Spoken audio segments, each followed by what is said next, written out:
Hello विद्यार्थी मित्रों, આપણે ઇંગ્લિશમાં લાસ્ટ વિડીયોમાં એટલે કે લાસ્ટ લેક્ચરમાં સિમ્પલ ફ્યુચર ટેન્સ એટલે કે સાદો ભવિષ્યકાળ, આ સાદા ભવિષ્યકાળના વાક્યોને આપણે એક્ટિવ વોઇસમાંથી પેસિવ વોઇસમાં રૂપાંતરિત કરતા શીખી રહ્યા હતા. અને આપણે સિમ્પલ ફ્યુચર ટેન્સ એટલે કે સાદા ભવિષ્યકાળની સાથે સાથે સિમ્પલ મોડેલ ઓક્સિલરીઝ એટલે કે શુડ, વુડ, કેન, કુડ અને મે અને માઇટ, આ વાક્યોને પણ આપણે એક્ટિવ વોઇસમાંથી પેસિવ વોઇસમાં રૂપાંતરિત કરતા ત્યાં આપણે શીખી રહ્યા હતા. એટલે કેટલું આપણે શીખી ગયા સાદા ભવિષ્યકાળના હકાર વાક્યો અને સાદા સહાયક ક્રિયાપદ એટલે કે મોડેલ ઓક્સિલરીઝ વાળા વાક્યો છે. એ હકાર વાક્યો એક્ટિવ વોઇસમાંથી પેસિવ વોઇસમાં કઈ રીતેથી રૂપાંતરિત થાય એ આપણે છેલ્લા એક વિડીયોમાં ઓલરેડી સમજી ગયા. હવે આજે આપણે વાત કરવાના છે સિમ્પલ મોડેલ ઓક્સિલરીઝ એટલે કે સાદા સહાયક ક્રિયાપદો અને સાદા ભવિષ્યકાળ ના નકાર વાક્યો છે. એ નકાર વાક્યોનું પેસિવ વોઇસમાં રૂપાંતર કઈ રીતેથી થાય અથવા તો એ નકાર વાક્યો છે એ પેસિવ વોઇસમાં કઈ રીતેથી બદલે એમની વાત આજે આપણે કરવાના છે. વાત કરીએ નકાર વાક્યોની, તો નકાર વાક્ય રચના, સાદા ભવિષ્યકાળની નકાર વાક્ય રચના આ રીતની હશે. નકાર વાક્ય રચના એક્ટિવ વોઇસ, જો આપણે વાક્યને એક્ટિવ વોઇસમાં લખીએ તો સાદા ભવિષ્યકાળની એક્ટિવ વોઇસની નકાર વાક્ય રચના છે એ એક્ટિવ વોઇસની નકાર વાક્ય રચના આ રીતની હશે. સૌપ્રથમ વાક્યની શરૂઆતમાં કર્તા, પછીથી ભવિષ્યકાળ છે એટલા માટે પ્લસ શેલ અથવા તો વિલ.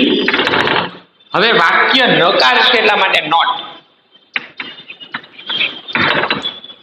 કર્તા plus shall will plus not plus V1 active voice છે ને, પ્લસ કર્મ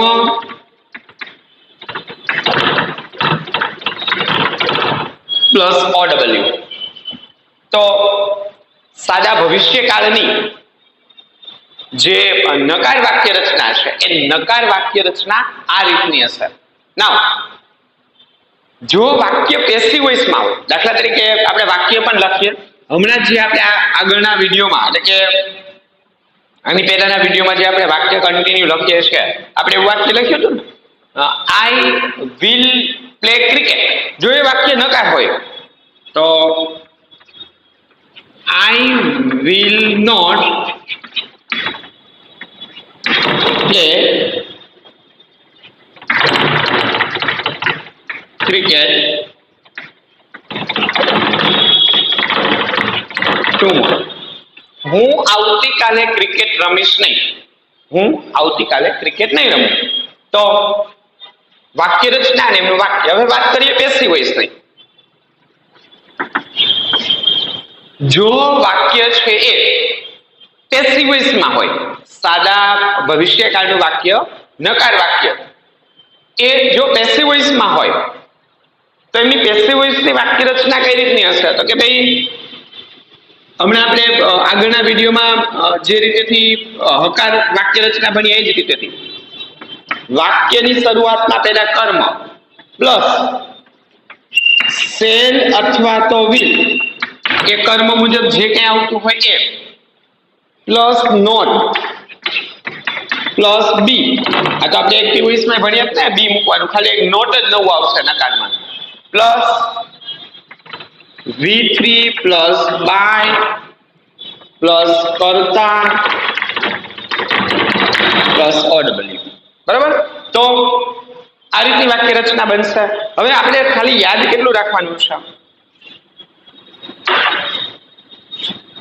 નોટ અને બી આ બંનેનું સ્થાન યાદ રાખવાનું છે. જો આ નોટ એ શેલ વિલ પછીથી તરત જ મુકાય અને બી અને V3 આ બંને હંમેશા એક જ સાથે રહે, બંને એકબીજાથી અલગ અલગ, બંનેને એકબીજાથી અલગ અલગ કરી શકાય નહીં, બંને હંમેશા એક જ સાથે રહે.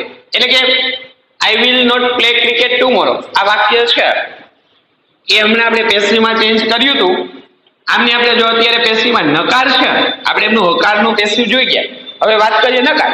હવે આ વાક્યને જો આપણે પેસિવ વોઇસમાં ચેન્જ કરીએ તો I will not play cricket tomorrow, તો કર્મ તો આપણે ખબર જ છે. પેશીમાં ચેન્જ કરીએ તો આ રીતે થશે cricket will not be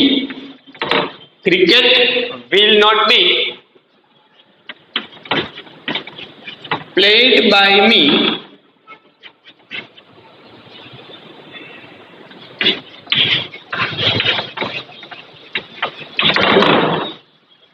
તો આ વાક્ય છે એમાં જો ચેન્જીસ શું આવ્યો, એક નકાર છે એટલા માટે આપણે નોટ મૂક્યું, પણ આપણે અહીંયા એક્ટિવ વોઇસના વાક્યોને આપણે એક્ટિવમાંથી પેસિવમાં ચેન્જ કરતા આવડે છે તો સ્વાભાવિક છે. હકાર વાક્ય આવડે તો નકાર વાક્ય આવડવાના છે. હકાર વાક્ય અને નકાર વાક્યમાં તફાવત કેટલો છે તો કે સાહેબ ખાલી એક નોટ, અહીંયા જે આપણે નોટ મૂકીએ ને એ નોટનો જ માત્ર તફાવત છે. તો હવે આ નોટ કઈ રીતેથી મૂકવું અથવા તો ક્યાં મૂકવું કે સાહેબ આ જે નોટ આપણે મૂકીએ છીએ ને એ નોટ સેલ અથવા તો વિલ પછી તરત જ મુકાય. જો વાક્ય રચનામાં અને વાક્યમાં બંનેમાં, વાક્ય રચનામાં પણ જોઈ શકાય છે અને વાક્યમાં પણ જોઈ શકાય છે. તો સેલ અથવા તો વિલ એ નોટ પછીથી તરત જ મુકાશે અને ત્યાર પછીથી બી અને વી થી મુકાય. ક્લિયર છે? હજુ આપણે એક વાક્ય જોઈએ, પણ બીજું વાક્ય આપણે મોડેલ ઓક્સિલરી વાળું જોઈએ. આપણું પહેલું વાક્ય, બીજું વાક્ય જોઈએ મોડેલ ઓક્સિલરી વાળું. દાખલા તરીકે C could not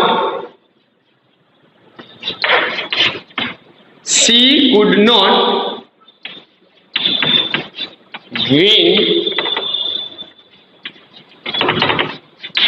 the prize. She could not win the prize. બરોબર, આવું આપણે વાક્ય લખ્યું છે. નાવ વિન એટલે જીતું, તે ઇનામ જીતી શકી હતી નહીં. ભૂતકાળ છે ને, કેન નું ભૂતકાળનું રૂપ could. વાક્યને પેસિવ વોઇસમાં ચેન્જ કરીએ તો she could not win, જેની જીતી શકી ન હતી. શું નહોતી જીતી શકી? the prize. તો પેસિવ વોઇસમાં ચેન્જ કરીએ તો the prize could નું could, the prize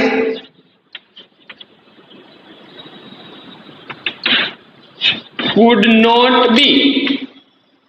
ભવિષ્યકાળની જેમ જ મોડેલ ઓક્સિલરી વાળા વાક્યો છે એમનું પેસિવ વોઇસમાં રૂપાંતર થશે. the prize could not be, win નું v3 won by, the prize could not be won by, c આપ્યું છે એમનું her, the prize could not be won by her. બરાબર, તો નકાર વાક્યો છે તો નકાર વાક્યોમાં કંઈ એવું નવીન નથી, માત્ર એક નોટ મૂકવાનું આપણે થાય છે. અને આપણે સાથે સાથે એવું યાદ રાખવાનું કે ભાઈ જે નોટ આપણે મૂકીએ છીએ એ નોટનું વાક્યમાં પ્રોપર સ્થાન ક્યાં, એ નોટને આપણે વાક્યમાં પ્રોપર કઈ જગ્યા ઉપર અથવા તો કયા સ્થાને મૂકવાનું એવું આપણે યાદ રાખવાનું રહે. As that clear? બરાબર છે. હજુ આપણે આગળ થોડી વધારે પ્રેક્ટિસ કરીએ, થોડું વધારે આગળ જઈએ તો, એટલે કે વધારે વાક્યોની આપણે થોડી પ્રેક્ટિસ કરીએ.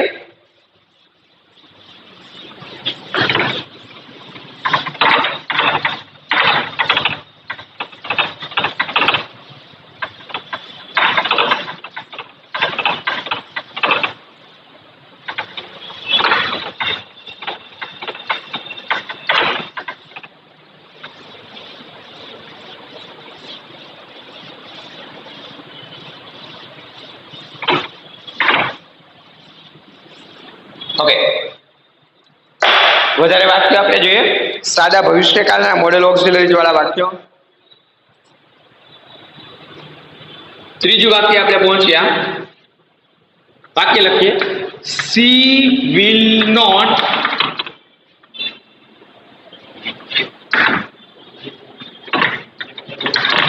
finish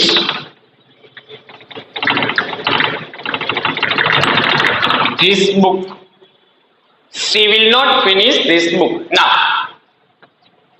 હવે આ વાક્ય છે she will not finish this book. તેણી આ બુક પૂરી કરી શકશે નહીં. ભવિષ્યકાળનું વાક્ય છે.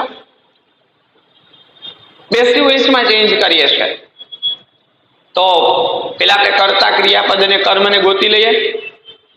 વાક્ય એક્ટિવ વોઇસનું જ આપ્યું છે એટલે સી એ કર્તા, will not finish will finish ક્રિયાપદ not, તો she will not finish તેની પૂર્ણ નહીં કરી શકે. શું પૂર્ણ નહીં કરી શકે? this book. તો કર્મ મળી ગયું. નાઉ પેસિવમાં ચેન્જ કરીએ તો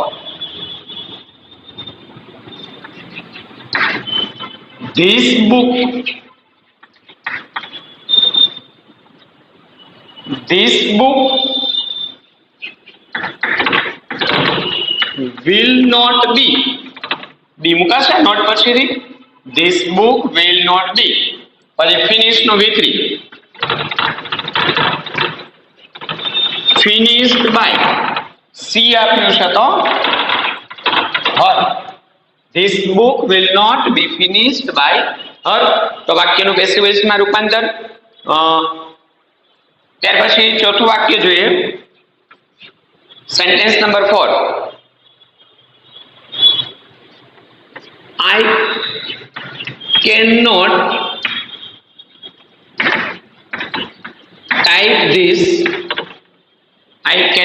type this letter. I cannot type this letter. આવું વાક્ય છે. Now I want to change it into passive. હવે આ જે વાક્ય છે એ વાક્યને મારે પેસિવ વોઇસમાં ચેન્જ કરવું છે. તો કેન આ ભવિષ્યકાળનું વાક્ય છે. આ પેલું સહાયક ક્રિયાપદ સિમ્પલ મોડેલ ઓક્સિલરી વાળું વાક્ય છે. તો હવે હું દર વખતે તમને કહીશ કે ભાઈ આમનું ભવિષ્યકાળની જેમ જ રૂપાંતર થાય. બરોબર? આઈ કેન નોટ ટાઈપ, હું ટાઈપ નહીં કરી શકું. ભાઈ તું શું ટાઈપ નહીં કરી શકે? સાહેબ ધીસ લેટર. કર્મ મળ્યું. પેસિવમાં ચેન્જ કરીએ તો this letter can not be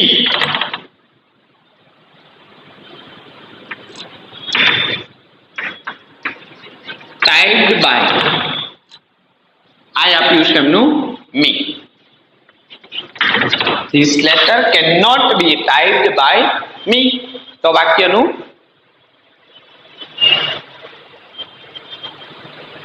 passive વોઇસમાં રૂપાંતર. બરાબર? તો આ રીતેથી હજુ આપણે વાક્ય જોઈએ. પાંચમું વાક્ય. he may મોડેલ ઓક્સિલરી છે. shall, will, should, would, can, could, may અને might. તો he may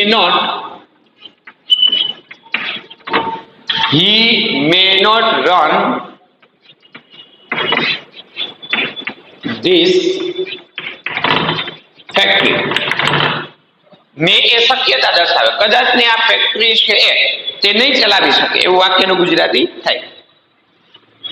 પેસિવમાં ચેન્જ કરીએ તો he may not run તે નહીં ચલાવી શકે. શું નહીં ચલાવી શકે?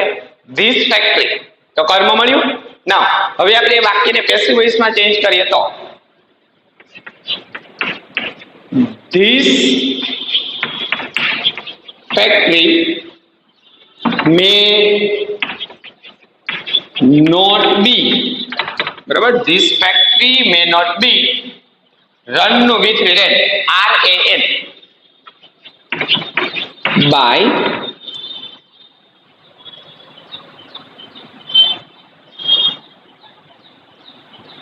શું આપ્યું છે? he. તો બરાબર? તો વળી પાછું આમનું પેસિવ વોઇસમાં રૂપાંતરણ છે એ આ રીતેથી થશે.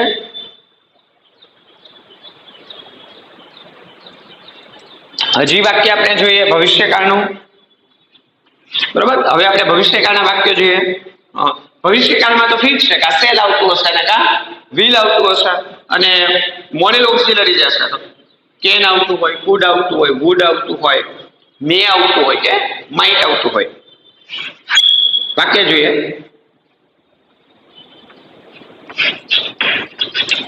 They will eat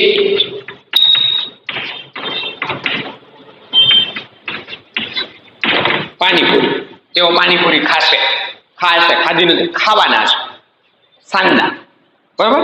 તો પેસીમાં ચેન્જ કરીએ તો they will eat, તેઓ ખાશે. શું ખાશે? પાણીપુરી.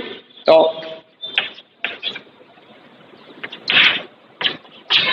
પાણીપુરી will be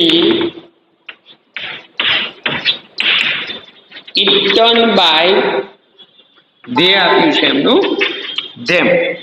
હવે પ્રશ્ન એ થાય સાહેબ આ તો તમે કંઈક અલગ લખ્યું છે ઉપરના વાક્ય કરતા. ભાઈ આ હકાર વાક્ય છે. જો આપણે આગળ ભણી ચૂક્યા ને એ આપણે હકાર વાક્ય લખ્યું છે થોડી પ્રેક્ટિસ માટે કે ભાઈ આગળ ભણી ગયા છે એ આપણે પાછું ભૂલાઈ ન જાય. વળી વિલ નોટ બી લખીએ છે તો એના માટે નકાર હોય તો they will not eat panipuri.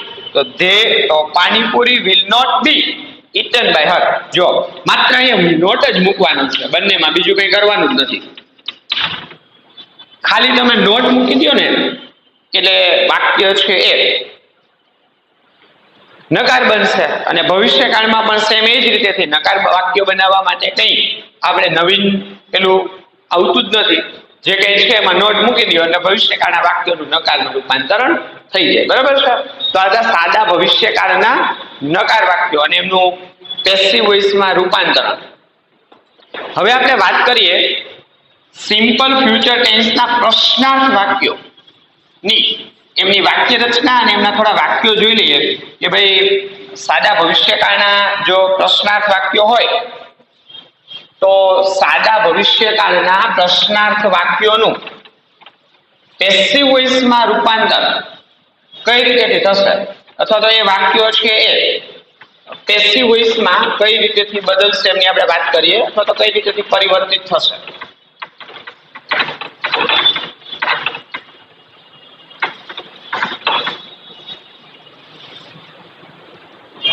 Okay, આપણે વાત કરીએ સિમ્પલ ફ્યુચર ટેન્સ ના પ્રશ્નાર્થ વાક્યો, સાદા ભવિષ્યકાળના પ્રશ્નાર્થ વાક્યોની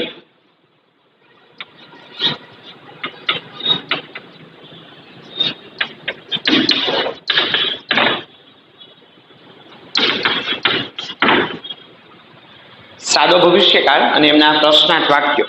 હવે જો સાદા ભવિષ્યકાળના પ્રશ્નાર્થ વાક્યો હોય તો સાદા ભવિષ્યકાળના પ્રશ્નાર્થ વાક્યોનું પેસિવ વોઇસમાં રૂપાંતરણ એ કઈ રીતે થશે એમની આપણે વાત કરીએ.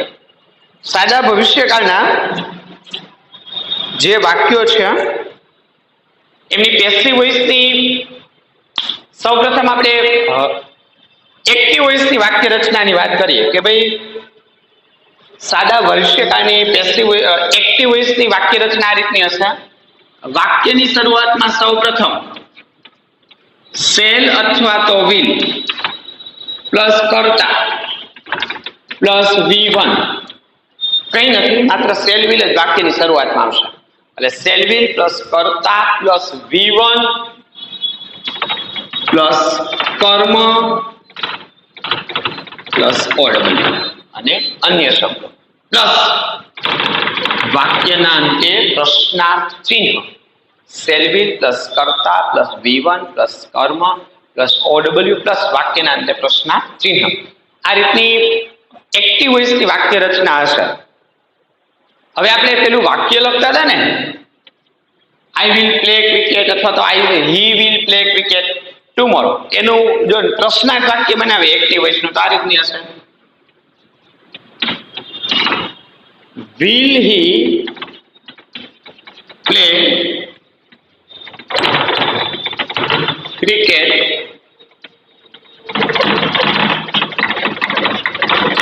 tomorrow? શું તે આવતીકાલે ક્રિકેટ રમશે? Will he play cricket tomorrow? શું તે આવતીકાલના ક્રિકેટ રમશે? ના. આપણે વાત કરીએ પેસિવ વોઇસની ભવિષ્યકાળમાં. ભાઈ પેસિવ વોઇસના વાક્યો હશે તો આ પેસિવ વોઇસના વાક્યોનું કઈ રીતેથી કઈ રીતની વાક્ય રચના બનશે? વાક્ય તો એમની પેસિવ વોઇસની વાક્ય રચના આ રીતની બનશે. પેલા વાક્યની શરૂઆતમાં સેલ અથવા તો વિલ પ્લસ કર્મ પ્લસ બી પ્લસ V3. જો કઈ એમ નથી, ખાલી સેલ વિલ વાક્યની શરૂઆતમાં મૂકી દઈએ એટલે વાક્ય પ્રશ્નાર્થ બને.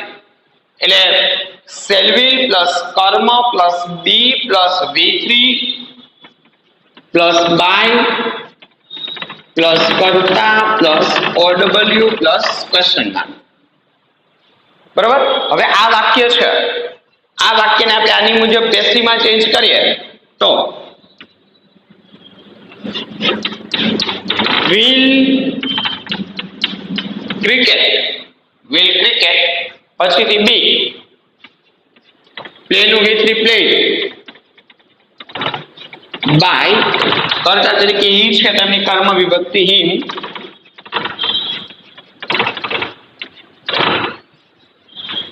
played by him tomorrow. Will cricket be played by him tomorrow? બરાબર. તો વાક્યનું પેસિવ વોઇસમાં રૂપાંતરણ છે, એ પેસિવ વોઇસમાં એમનું રૂપાંતરણ આ રીતે થશે. એટલે પ્રશ્નાર્થ વાક્ય આવે છે તો એમાં નવીન કંઈ નથી, માત્ર સેલ અને વિલ, આ સેલ અને વિલ છે એ વાક્યની શરૂઆતમાં મુકાશે. બરાબર. વધારે આપણે વાક્યો જોઈએ છે. આપણું પેલું વાક્ય, બીજું વાક્ય જોઈએ. Will you drink milk? શું તમે દૂધ પીશો? પેસિવમાં ચેન્જ કરીએ તો પ્રશ્નાર્થ વાક્ય છે ને સાદા ભવિષ્યકાળનું, તો આ રીતે બી થશે. વિલ કર્મ milk, will milk be drunk by you. વાક્યના અંતે પ્રશ્ન છે. બરાબર. તો વળી પાછું વાક્યનું પેસિવ વોઇસમાં આ રીતે રૂપાંતરણ થશે. એટલે વાક્યને એક્ટિવ વોઇસમાંથી પેસિવ વોઇસમાં બાળકો આપણે રૂપાંતરિત કરીએ છીએ તો વાક્ય હકાર છે એ આપણે આવડી ગયા છે. તો નકાર અને પ્રશ્નાર્થ વાક્યો એ કંઈ આપણા માટે અઘરા નથી અથવા તો કંઈ ડિફિકલ્ટ નથી. બરાબર. એ એટલા જ સરળ છે કે જેટલા હકાર વાક્યો સરળ હતા. માત્ર સેલ અને વિલ એ વાક્યની શરૂઆતમાં મૂકે એટલે વાક્ય પ્રશ્નાર્થ થઈ ગયું. પછી એક્ટિવ વોઇસ હોય કે પેસિવ વોઇસ, બરાબર છે. અને યાદ રાખવાનું છે કે પેસિવ વોઇસમાં બી પ્લસ V3 મુકાય, આ વસ્તુ ન ભૂલાય. સાદા ભવિષ્યકાળના પેસિવ વોઇસમાં બી પ્લસ V3 મુકાય અને બી પ્લસ V3 એ બંને સાથે જ રહે, એ બંને એકબીજાથી અલગ પાડી શકાય નહીં. એટલે નકાર અને પ્રશ્નાર્થ વાક્ય રચના ઓટોમેટિક યાદ રહી જાય. નકારમાં શું કરવાનું તો કે ભાઈ સેલ અને વિલ પછીથી નોટ મૂકવાનું, પછી બી મૂકવાનું અને પછીથી V3 મૂકવાનું. જ્યારે પ્રશ્નાર્થ વાક્યમાં શું કરવાનું તો કે ભાઈ પ્રશ્નાર્થ વાક્યમાં સેલ અથવા તો વિલ એ જ ખાલી વાક્યની શરૂઆતમાં આવે, બી અને V3 એ ભેગું રહે. બરોબર. એમને સેલ વિલ સાથે વાક્યની શરૂઆતમાં લખી શકાય નહીં. આટલું યાદ રાખીએ એટલે આખા કાળને સરળતાથી આપણે યાદ રાખી શકીએ. ક્લિયર છે? થોડી આપણે વધારે પ્રેક્ટિસ કરીએ સાદા ભવિષ્યકાળના વાક્યનું. પેલું વાક્ય નવેસરથી લખ્યું છે એટલે પેલું વાક્ય,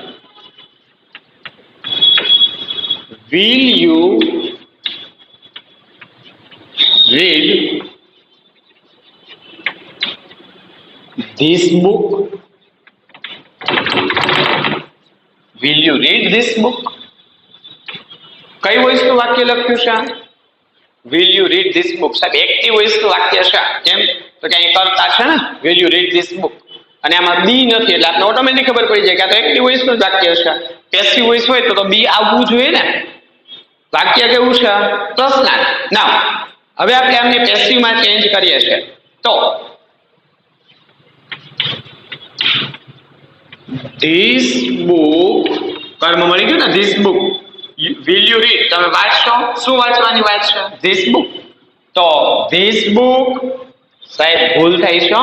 પ્રશ્નાર્થ વાક્યને તમે એક્ટિવ વોઇસમાંથી પેસિવ વોઇસમાં ચેન્જ કરો છો તો પેલા તમારે વાક્યની શરૂઆતમાં સેલ અથવા તો વિલ લખવું પડશે. એટલે પેલા વિલ ધીસ બુક, ભવિષ્યકાળ છે, વિલ એટલે બી,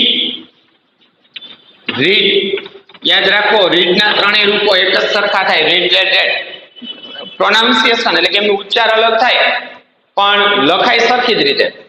will this book be read by you, બરાબર. તો વળી પાછું વાક્યનું પેસિવ વોઇસમાં આ રીતેથી રૂપાંતરણ થશે, બરાબર. ત્રીજું વાક્ય લખીએ. કેન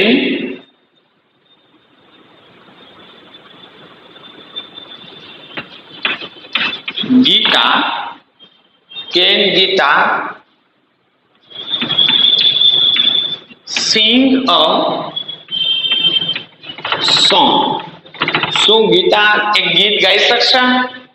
પેસિવ વોઇસમાં રૂપાંતર કરીએ તો સાહેબ કેન આવ્યું એટલે આ સિમ્પલ મોડેલ ઓક્સિલરી વાળું વાક્ય છે. એટલે આમનું પણ સાદા ભવિષ્યકાળના વાક્યોનું જે રીતેથી પેસિવ વોઇસમાં રૂપાંતર થાય સેમ એ જ રીતેથી પેસિવ વોઇસમાં રૂપાંતર થશે. એટલે can Gita sing a song પેસિવમાં ચેન્જ કરીએ તો કેન નું પેલા કેન મૂકી દેવાનું, કેન અ સોંગ, બી સિંગ નું V3 sung by ગીતા. થઈ ગયું વાક્યનું પેસિવ વોઇસમાં રૂપાંતર. ત્યારબાદ ચોથું વાક્ય, મે આઈ ટેક યોર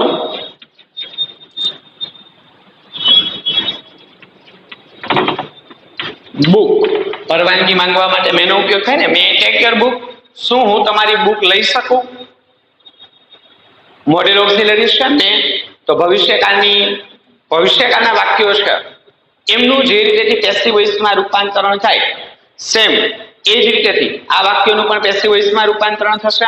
એટલે પેસિવ વોઇસમાં ચેન્જ કરીએ મે ટેક યોર બુક તો your book, sorry my mistake, પેલા પેસિવ વોઇસ એટલે પેલા મે આવશે એટલે પેલા મે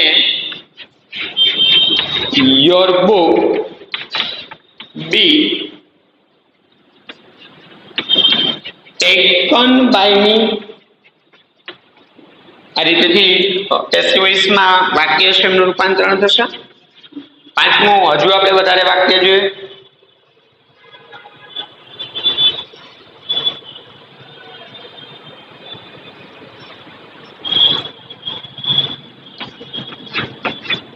Can you speak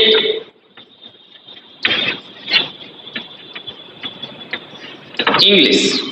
શું તમે ઇંગ્લિશ બોલી શકો છો? પેસિવ વોઇસમાં ચેન્જ કરીએ તો કેન યુ સ્પીક, બોલી શકો છો? શું બોલવાની વાત છે? ઇંગ્લિશ.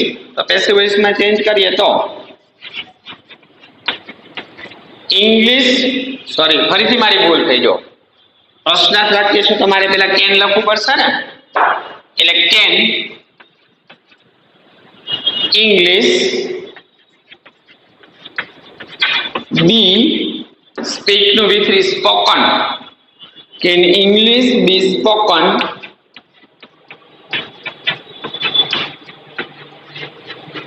બાય યુ, બરાબર.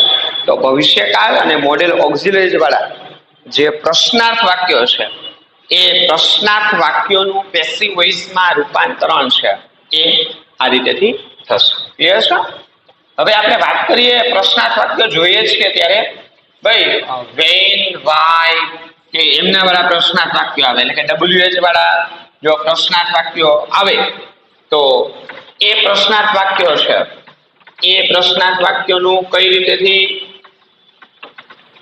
પેસિવ વોઇસમાં રૂપાંતરણ કરવું અથવા તો એ પ્રશ્નાર્થ વાક્યો છે એ કઈ રીતેથી પેસિવ વોઇસમાં રૂપાંતરિત થશે.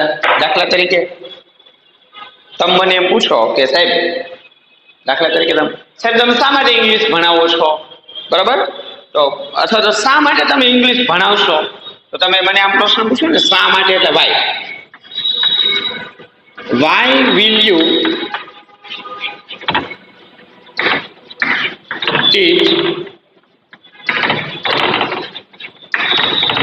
ઇંગ્લિશ? પ્રશ્નાર્થ વાક્ય થયું, પણ વાય શરૂઆતમાં આવ્યું તો આગળના વાક્યો જે રીતેથી આપણે પેસિવમાં ચેન્જ કરતા એ જ રીતેથી ચેન્જ થશે. વાય વિલ, કર્મ ગોતવાનું ને, યુ ટીચ તમે ભણાવો, શું ભણાવો છો? ઇંગ્લિશ. તો why will English be teach નું V three taught by you. Clear છે? તો આવા WH વાળા પ્રશ્નાર્થ વાક્યો છે. તો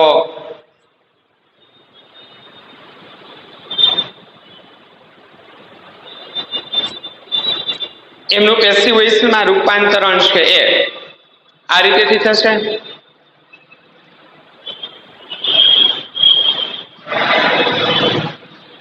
પેસિવ વોઇસમાં રૂપાંતરણ છે એ આ રીતેથી થશે. બીજું વાક્ય આપણે જોઈએ.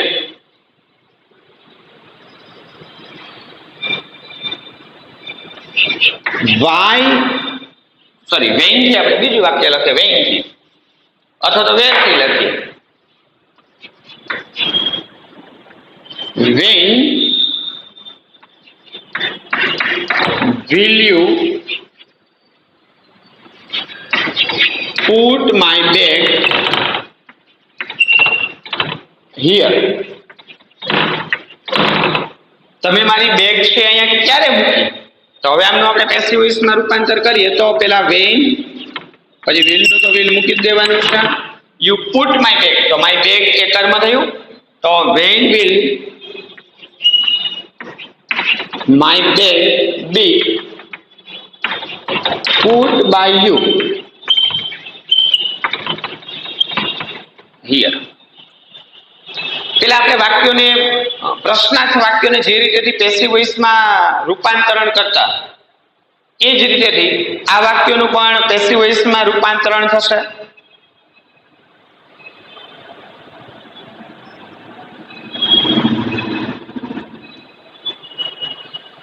એ જ રીતેથી પેસિવ વોઇસમાં રૂપાંતરણ થશે.